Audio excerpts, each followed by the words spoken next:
So I've been looking at your Substack a little bit there, and you publish. What got me interested is that you talk about comics sometimes and movies based on comics. You also publish your fiction in serialized format, which is cool. You do have a story about superheroes on there. So how's that been working out for you, publishing your stories on Substack?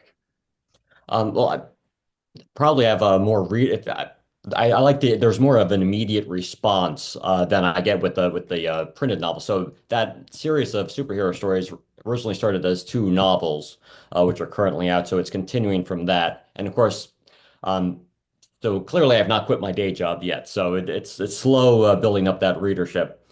But I usually do best when I'm like at a convention like those sci or book festivals or GalaxyCon, that sort of thing.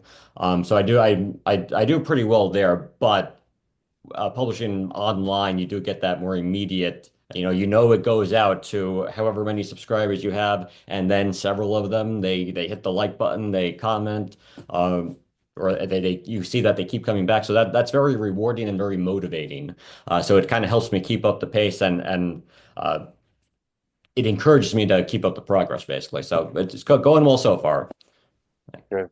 So you wrote a couple novels, and then you're continuing that story on Substack. Is that the plan to collect that later and then publish it? Yes, actually, very soon. So I'm actually in the process. The third book is in production. So the third book, which would be collecting all of the stories to date that have been published on Substack, I'm kind of in the middle of serializing the final story that would be included in this.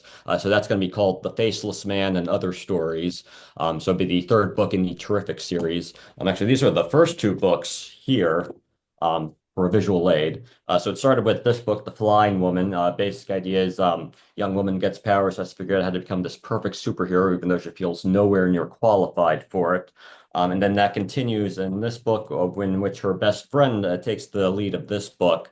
But she hates the whole idea of superheroes, superpowers, thinks it's all ridiculous and dangerous. So she teams up with a supervillain to try and erase all the world's superpowers, putting her at odds with her own best friend.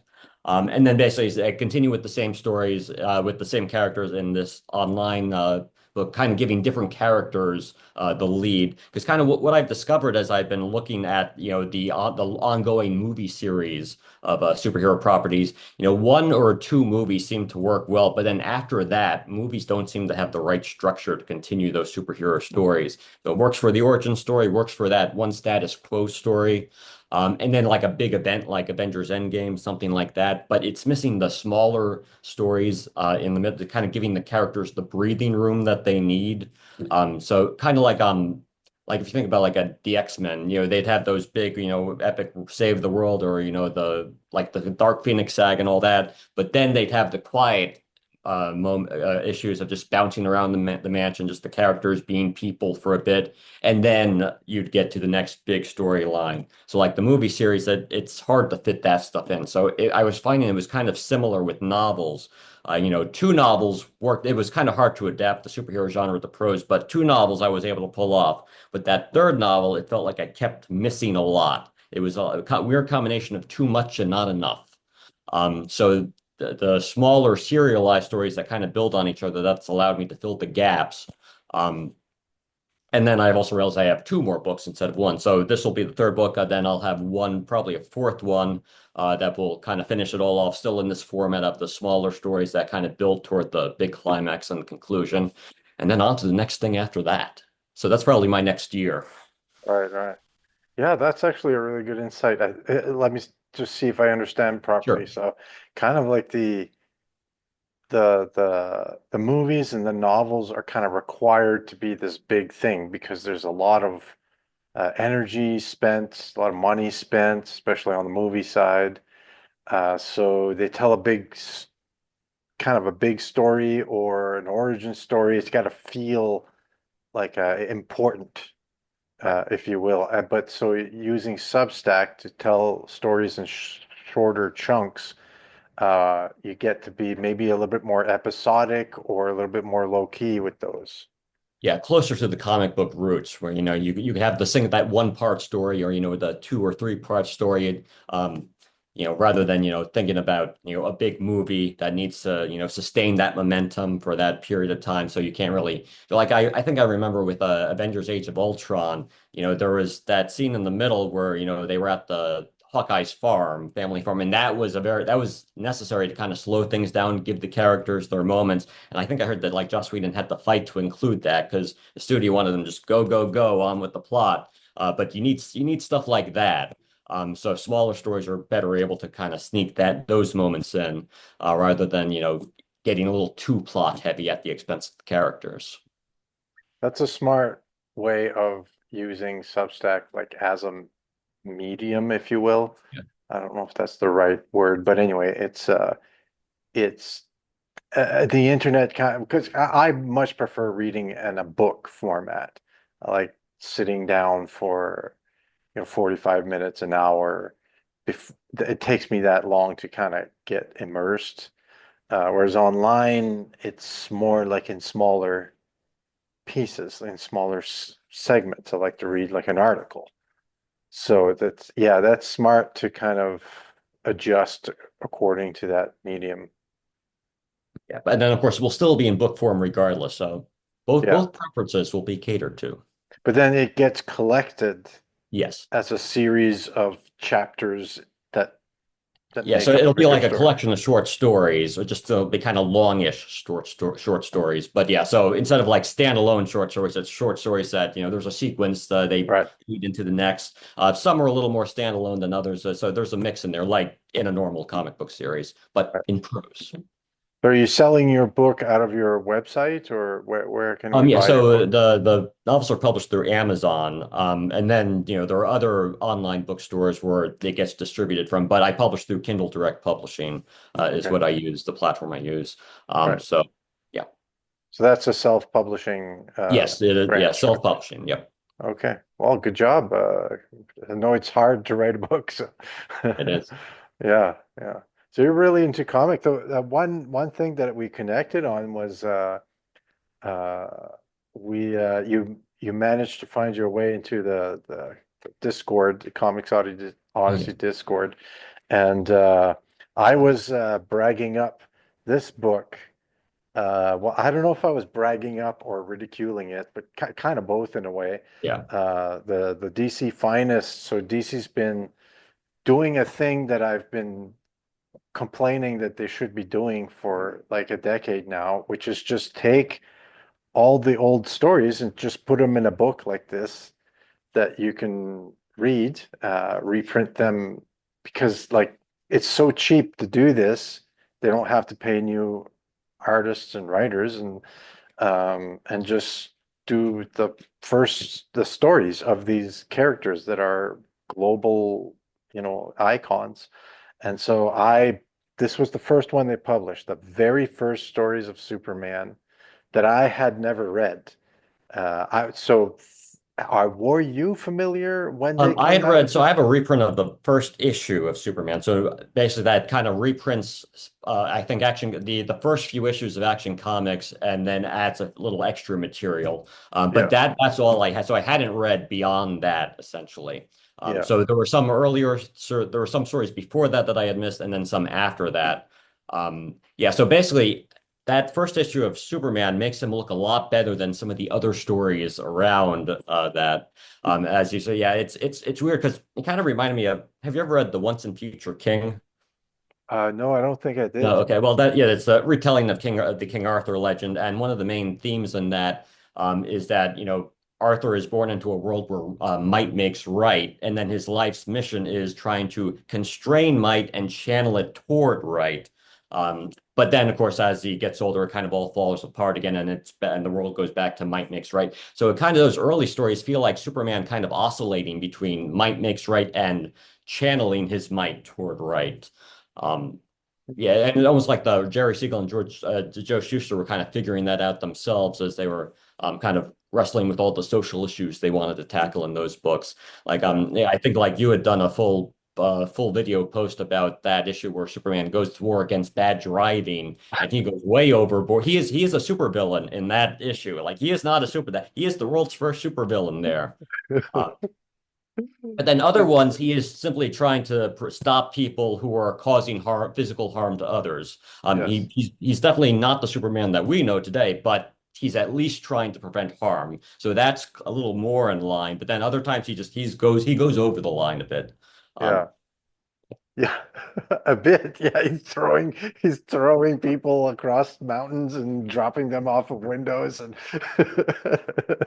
Yeah, yeah, it's almost like it would be very interesting to kind of think about the stories between the stories of like Superman having like this come to Jesus moment of what am I becoming and like trying to rein it and figure out how to rein himself in and figure out who he needs to be exactly.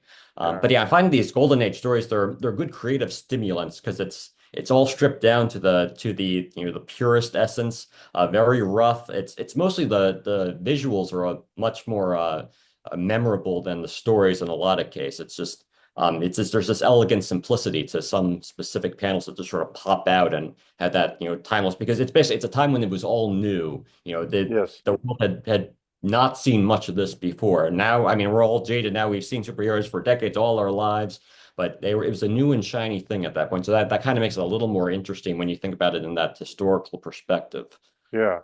Yeah, definitely. That's why I'm getting these, like, just to to kind of get an understanding of, okay, so these characters became like these like huge things, like people in Taiwan know, you show them a picture of Superman, they know what it is, right? Like, oh, American, whatever.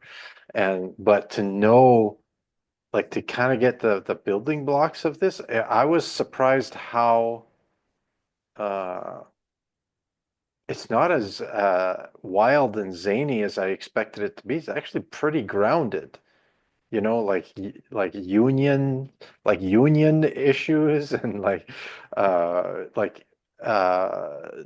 like worker abuse by employers. It's very like basic kind of problems. Like it's not like some giant from outer space that's threatening the planet. It's not like planetary level at all. It's very working class type of concerns. Like, Yeah, it started small. Yeah, like that was all Silver Age, and yeah, it was definitely a different era and definitely more aggressive. Yeah, that it does. It is. Yeah, a lot of superheroes have gotten like kind of overpowered as time goes on. So it is kind of nice to see them in that like even though they're no, they're not going to get hurt in these early stories because they're pretty much one-dimensional, invincible. But they are a lot. They are. It is kind of refreshing to see the low-powered version of them, like a Superman who can't even fly yet. yes.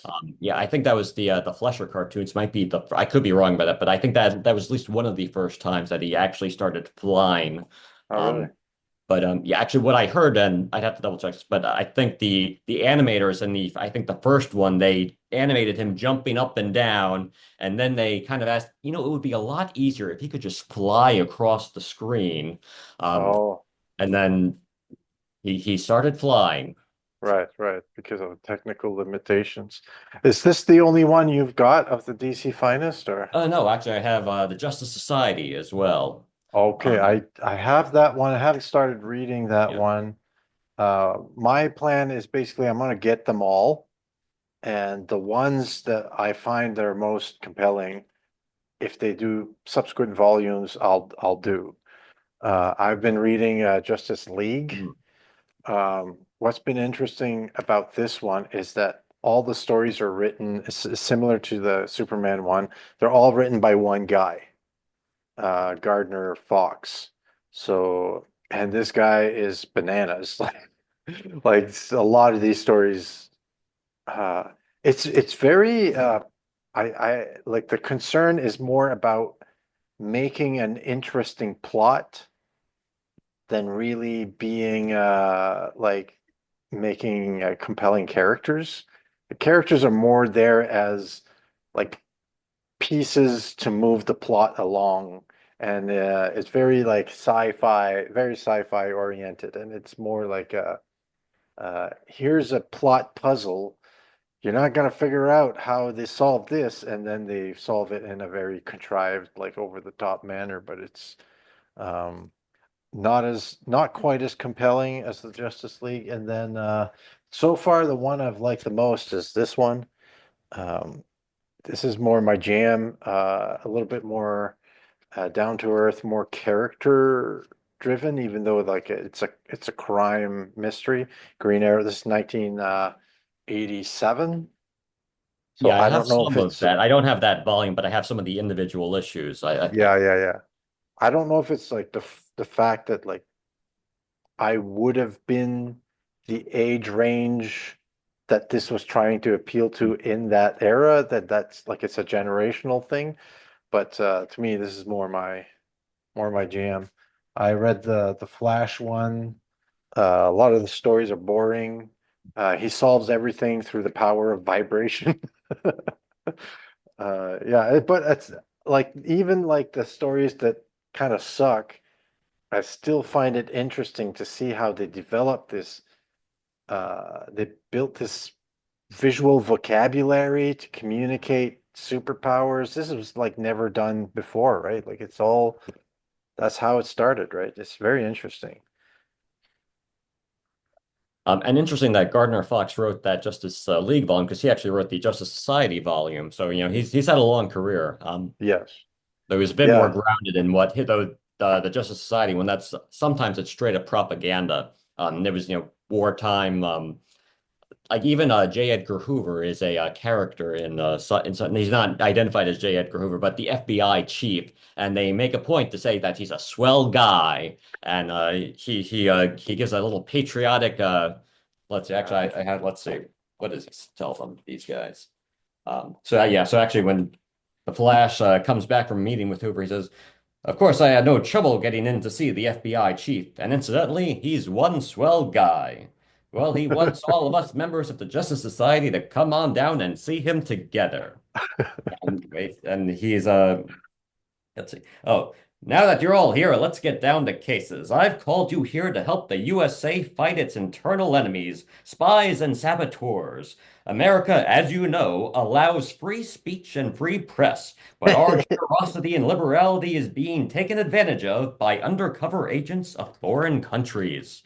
And it goes on like that for a full page. And then they have this battle cry of "For America and Democracy." It's You not can hear subtle. the radio voice in that. Like a lot of these sound like radio plays, especially the early Superman ones. Yeah. Yeah.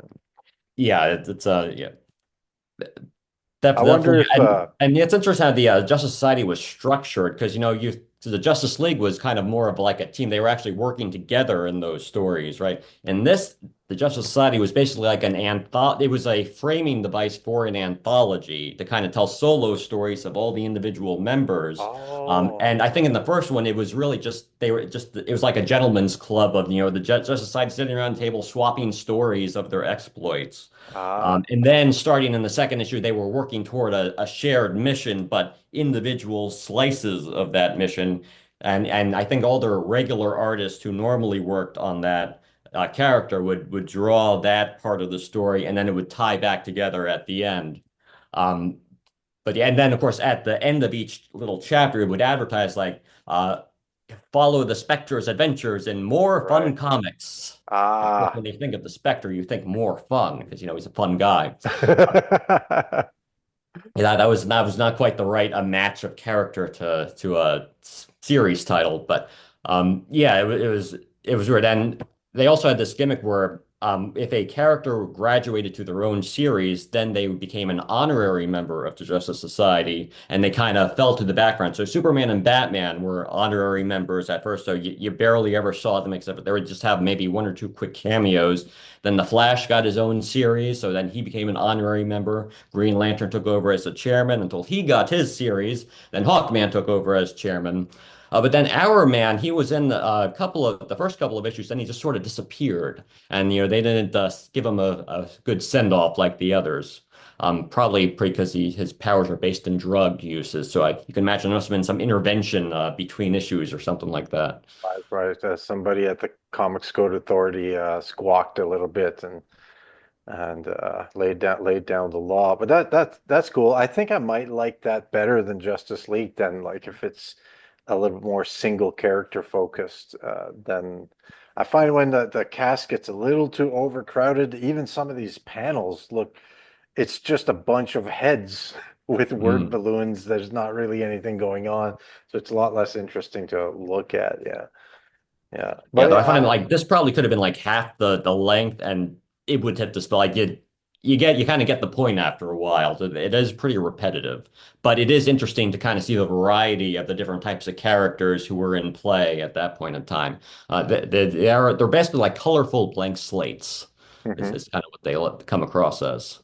And I get ideas like art wise too from like these like foundational visual vocabulary stuff, right? Because Yeah. I'm not like some expert, so it's good for me to learn what the basics are, you know, and then because all the everything else kind of like is spins out of those basic building blocks, like just like the flashes after image from him traveling so fast, they put um like like outlines of him in different, like almost like a camera failed to take that picture.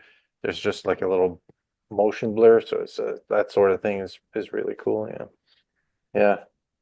So I see you got some boxes in the back there. So what? So you've been a comic collector for a long time, or Yeah, so basically since I guess 1992 or maybe 91 if you count the Ninja Turtles. Ninja Turtles were my gateway drug. okay, And then around 92 or so I started reading Batman and it kind of blew up from there. Yeah, so basically started and just never figured out how to stop. Though I mean, I did at some point stop buying the new individual comics every month. I think like there was a time around maybe 2011 or so I was thinking about moving to Los Angeles. So at that point I kind of paused. I wound up not going there, but um, yeah, and then I was kind of I've come and gone. I've recently took out some subscriptions for some old favorite series, and it was kind of like revisiting old friends for a while, but. Yeah, that's if anything, I'm kind of running out of space, so I kind of have to be careful about how much I buy at this point. yeah. Floorboards can only take so much. So what would you say is like occupying the biggest chunk of your collection? What does it consist of? Well, I do have a ton of X-Men because especially when you count all those spin-off series. I know that's not one of your favorites, but that's one that has appealed to me ever since that X-Men cartoon in the 90s. That's what got me into the Marvel side of things in the first place. So, um, yeah, so that probably takes up several boxes, but there is of course a lot of Superman, a lot of Batman, a lot of the ones you would expect. Daredevil, I've got a good long run, probably from the 80s through most of the 90s, maybe just missing a little bit here and there. Um, yeah, and yeah, it's good mix of all the bases. A lot of Flash. I think I have the complete set of the Wally West series. He was Flash as when I started reading, so he's always been my Flash. Barry Allen's been kind of a he seemed to work better as the sainted deceased hero who had sacrificed his life to save the universe, and then Wally was much more interesting as like that the former sidekick trying to live up to that ideal, which that kind of influenced my work a lot. Um, Thinking about living up to the heroic ideal rather than just being born a pure hero right from the get-go. Because you think about origin stories for superheroes like the Flash, he got zapped by lightning, he got powers, therefore he became a superhero. Compare that to like Spider-Man, who has actually an origin story. I know he starts off with this selfish kid only thinking about himself, and then he has the tragedy with his uncle, and then that motivates him to kind of clean up his act and use and with the whole great power comes responsibility. Yeah. Um, yeah, Yeah, you got a really firm grasp on all that. It's really interesting to talk to you. For my superhero, the comic that I'm working on, yeah, I've decided I bypassed the whole origin thing, mhm, and we just because readers know what a superhero is now, yeah, I feel it's fair to kind of let them just assume they're going to buy into it. You just say it's a superhero, all right? And they kind of accept it. And I have the origin, but I've decided that origin story is going to be the last story of this character I tell, where she is a grandmother and is telling the stories So basically, spoiler, we find out that all of these stories are actually um, going to be like the stories she tells her grandkids, and then she finally tells them how she started, right? Yeah, that's interesting to flip it around like that. Yeah, I can't think of any time where that's been done. I don't know where, but yeah, that would be interesting to kind of fill it, to have that, if that recontextualizes what came before, and like if you reread the series and then with that enhanced knowledge, yeah, wondering if that would, how that would affect the reading Yeah. from first one to second one. But, Yeah, and hopefully by that time I've gotten good enough that I can write something that will do like what you said, will make the series rereadable, right? yeah. Because that's always fun when you like watch a movie and there's like this big reveal at the end, and you're like, oh, I need to like Memento or something crazy Oh like yeah. that, right? Yeah. Yeah. So, what about the translating the comics to novels? What do you find are the biggest challenges and how did you overcome them? Yeah, well, I guess because it's because the comics are such a visual medium, and then the novels are really more about, the quieter moments of. Yeah, so basically, it was sort of like almost like adapting comic books to movies, but it's yeah, basically, I rewrote The Flying Woman about three times trying to get it right. The first time it was basically like a comic book in prose, but then that was just too choppy and too much jumping around and not enough character development for what you would expect from a novel. And then the second time it was more like a movie in prose, but that's still it lacks the interior, getting into the characters' heads as much. So it's basically just a matter of drilling into the characters. Even more than you would normally expect in other superhero stories. And I'm not saying I've done it perfectly or anything, but um, yeah, it was basically I had to like keep slowing down and expanding upon that initial story rather than trying to cram too much into like one sprawling book. Yeah, those earlier drafts they just kept sprawling like an ongoing comic book series would over time. It was just I guess it was more about the discipline of kind of focusing in on that core initial story and then letting that breathe and then move on to the next book and do it again. Hmm. Interesting. Yeah, because you're losing a whole sense, Yes. right? And the mind picture of a reader of a superhero is like a very visual thing. So yeah, that had to have been tough. I'm gonna look up those books. I'm actually interested in procuring myself a copy of those. Yeah, because that's and how about like comic book scripts and stuff? Have you tried your hand at those? Have you? Yes, yeah, and really the main reason why I'm not continuing to do that is because I'm just a writer and it's kind of cost prohibitive to publish your own comics when you're only a writer and you have to hire an artist to do all that. But yeah, I previously participated in what's in the Comics Experience workshop. Have you ever heard of that? No, I don't know what that Okay, is. yeah. So basically, a former Marvel Comics editor, Andy Schmidt, put this together probably almost 20 years, not 20 years ago, but over 15 years ago, probably now. So it's basically a series of classes that kind of drill down in all the mechanics of the various parts of making a comic. They have classes for writing, for drawing, for inking, even for lettering, even a class on the legal aspects of being a creator, which my uncle teaches, by the way. Um, and then there's also just a forum where you can share scripts in progress, or you could share artwork, and then you get it critiqued by other members of the forum.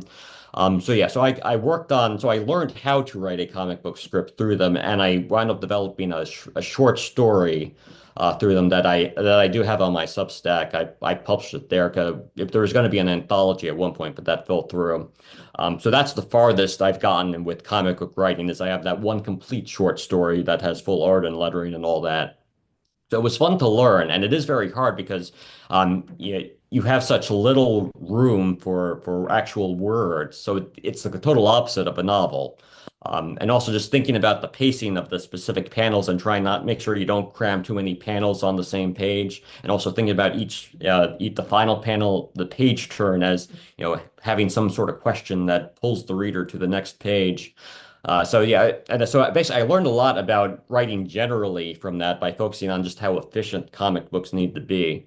So very educational. I'm glad I did it, but found that being just a writer, novels and short stories are probably going to be a better outlet for me. But I would not be opposed to revisiting comic book writing at some point down the line.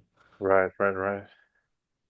Well, we'll continue this offline because I don't know. I find you have a really firm. That's just a few things you said about the Flash and the origin as opposed to Spider-Man. Just like seems so obvious, but just the way you put it, it was kind of cool. So Actually, I yeah, spend too much time thinking about this stuff. So, I think you spent just the right amount of time. Cool. Well, that's awesome, man. Thanks for taking the time to having a chat with me. It's always nice to talk.